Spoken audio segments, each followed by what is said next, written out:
Hey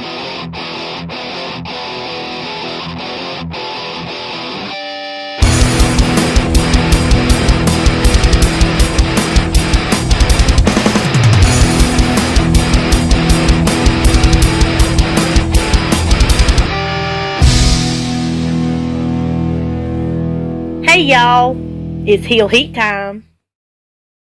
Hi everybody and welcome to Heel Heat. My name is George Coles and this is going to be an episode of It Came From the Network.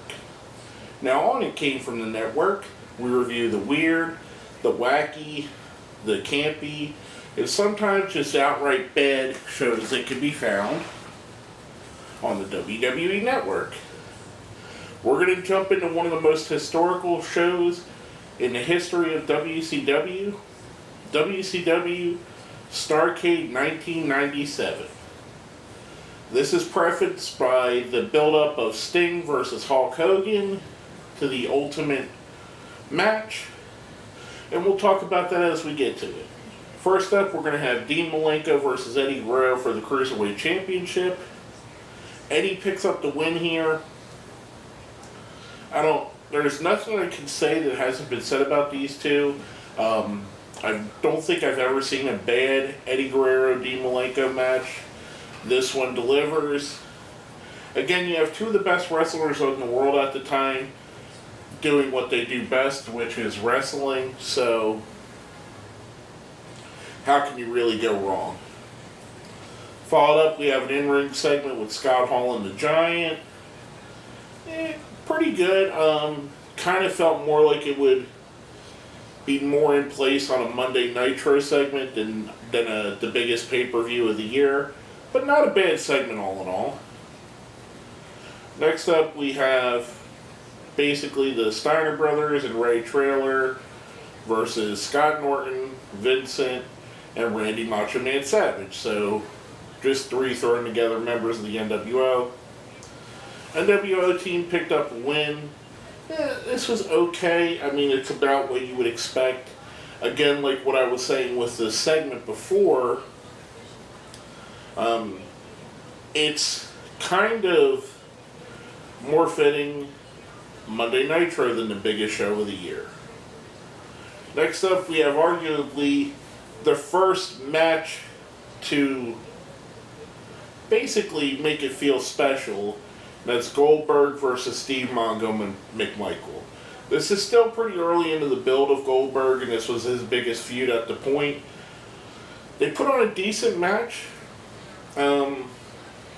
As to be expected from the two. Goldberg was never a great in-ring technician. Mongo McMichael either. In all honesty, one of the worst matches on the card. But the first match of the night that actually felt like it was meant for this, it was a feud builder, it was part of an ongoing thing between the two. Goldberg picks up the win because obviously he hasn't got to the point where he won the championship undefeated yet. But, okay filler match. Felt more special than the other matches. Even Malenko and Guerrero, as good as it was, kind of felt like it could have been on any pay-per-view. I don't remember it having that much of a great build for this. Next up, we have Chris Benoit, who's scheduled to wrestle Raven. Now, Raven's flock and Benoit had been feuding at the time. Raven, invoking Raven's rules, decides that Saturn is going to wrestle against Benoit. They put on a pretty good match, pretty solid. You get your usual flocking interference. It all breaks down at the end, where Benoit, basically the numbers catch up with him. Saturn picks up the big win on behalf of the flock. Pretty good match. Another really solid match. Like I said with Malenko and Guerrero, Benoit and Saturn, the guys of this ilk, it was hard to deny them having great matches at this time, and this was no exception. This was a really good match. Unfortunately, 2017, looking at this 20 years later, we know what happened with Chris Benoit, so there is a little bit of a taint on it. So, to me, really good match. tainted by the legacy of Benoit. Next up, we have Buff Bagwell versus Lex Luger. And this, to me, was the worst match of the night. It didn't click. Buff was still kind of early on into his heel run, so his persona hadn't got to what it would be, where I thought Buff was interesting eventually.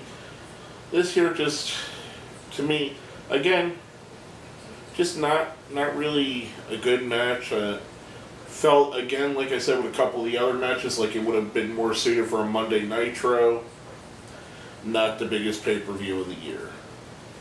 Probably the worst match of the night, which, as you can see as we go on, mentioning the Goldberg match not being so great, there's another match on here that wasn't as great either.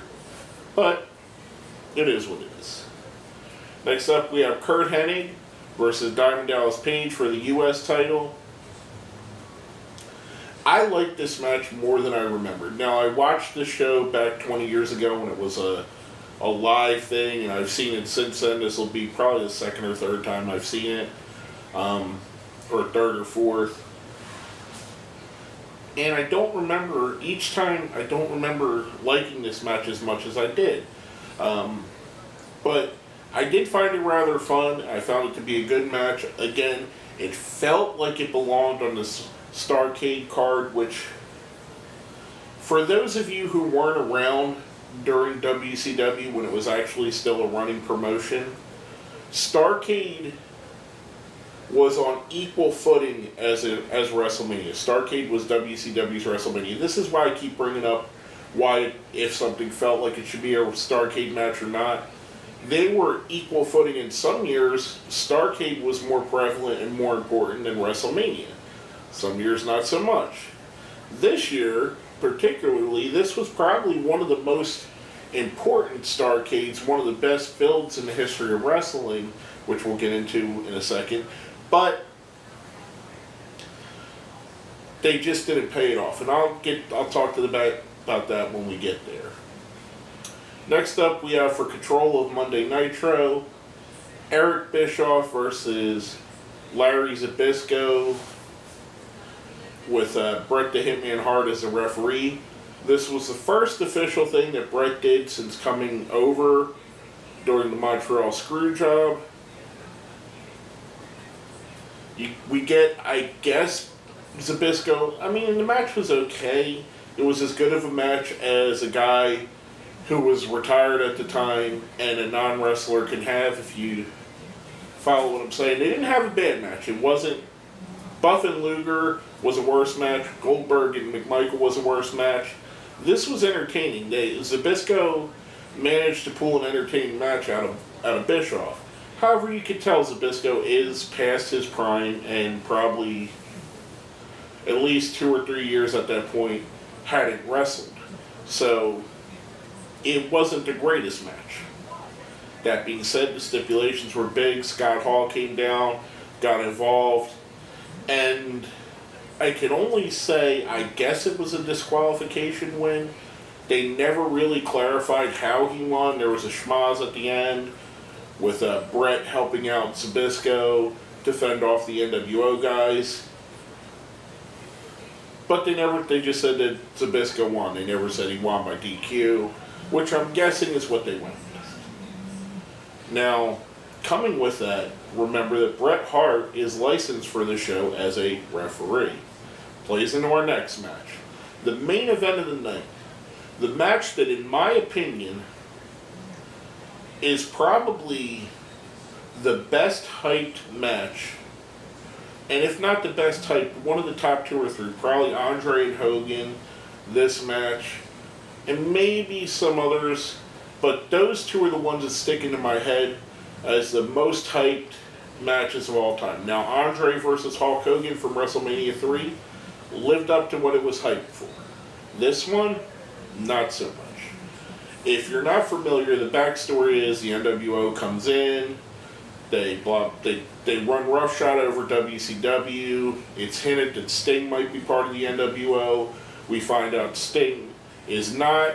Sting decides to be his own man, transfers from the Surfer Sting that we're all used to the Crow Sting, which became his new thing. And for a year and a half, he would torment the NWO all the way until he got a shot at Hollywood Hulk Hogan.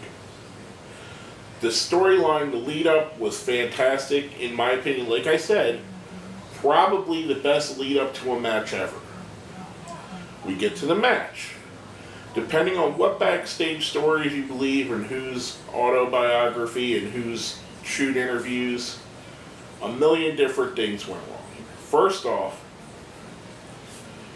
Sting, the clear right decision would have been Sting winning cleanly, the NWO, him breaking up the NWO, WCW being successful, going on with other storylines.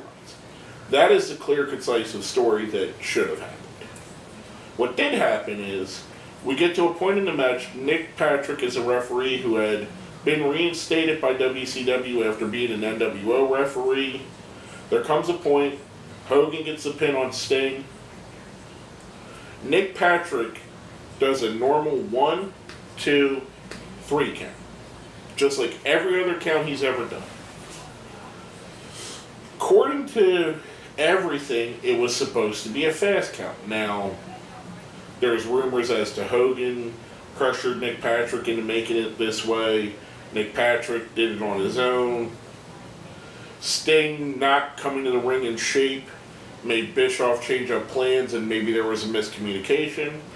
So, however, the spot was to be it's a fast count. Instead of that, we get a normal count. Hogan wins, but not so fast. Bret the Hitman Hart, who's contracted as a referee, remember, just came off of the Montreal Screwjob. Said he's not going to let this happen again. Hence referencing the Montreal Screwjob. He restarts the match. Sting gets the upper hand. Sting wins. The problem being, like I just said, anybody watching just seen Nick Patrick do a pretty standard 3 count.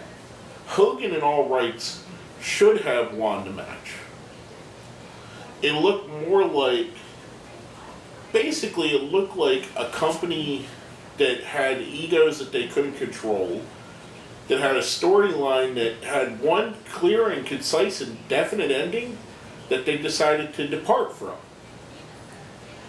In the grand scheme of things, this did not end the NWO. It didn't break them up. It helped to make the NWO split thing with the 2 different factions. However, it didn't do what it should have. Sting wins the title, loses it just a few months later. This should have been the crowning moment in a year and a half build. For the fans that watched, and I was there, I was live, this was a huge, huge letdown. They didn't pay off the storyline they were building for. You took what could have been the biggest match of its generation and you turned it into a joke. It's basically what happened. And in my opinion, WCW was never the same again. They limped until their death a couple of years later. From this, they never quite got back to where they were here. I personally, being the armchair booker, and even at the time I thought they should have broke up the NWO. You could have had the Nash and Hogan fights, the Hall and Nash fights, all that infighting between the guys in the NWO, maybe a reunion down the road.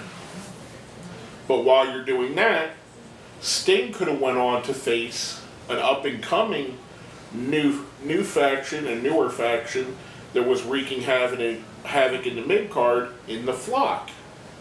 Could have had Sting versus Raven. Sting could have fought Saturn, Sick Boy, Kidman, all of them to eventually get to Raven and basically do the same thing. It's a tried and true method. It's like what Hogan and the Heenan family did, where you feed the babyface everybody from a stable, basically, and they go through them and boom, makes money. It always works. It always has worked. It probably always will work. But WCW didn't go that route, and if we can armchair quarterback this for the rest of our lives, they dropped the ball big time, and it's one of the saddest things, unfortunately, in reviewing this, I knew I was eventually going to do this for this because of how much of a sour taste it left in my mouth the times I've watched it. So I knew this fits into my It Came From the Network series. It still leaves a sour taste in my mouth. We're going to jump right into the ratings. We have a 1 to 5 scale. 1 is the best, 5 is the worst. Or I'm sorry, 1 being the worst, 5 is the best. See, it's got me flustered, it was so bad. 5 is a King, 4 is a Gold Dust, 3 is a Hurricane Helms, 2 is a Renegade, and 1 is a Gobbledygooker. I think you guys know where I'm going with this. I'm giving the show a 1, a Gobbledygooker. The potential it had to be a game-changing moment versus what actually happened solidly puts it into 1 category. This could have been so much better. It could have led to another 3-4 years of prosperity for the WCW. Who knows if the outcome changes, if everything doesn't change and WCW doesn't stay relevant and stay working and stay going. Maybe they lose steam in 2002, maybe they lose steam in 2005. Who knows what happens and how wrestling changes if this was booked the proper way. And if Nick Patrick didn't count his normal cadence, if he did the fast count like expected. But anyway, I digress. The show's a 1, it's a Gobbledygooker, and basically that's my opinion on it. Now, going through that, I want to hear what you think. Hit us up on our Facebook, hit us up on Twitter, leave some comments down below. Make sure you hit like and share on this video. Check it out, pass it around, tell your friends if you enjoy what I do here. Let them know about it. And basically, that's all I have to say on this. My name is George Coles, and this has been another episode of It Came From the Network.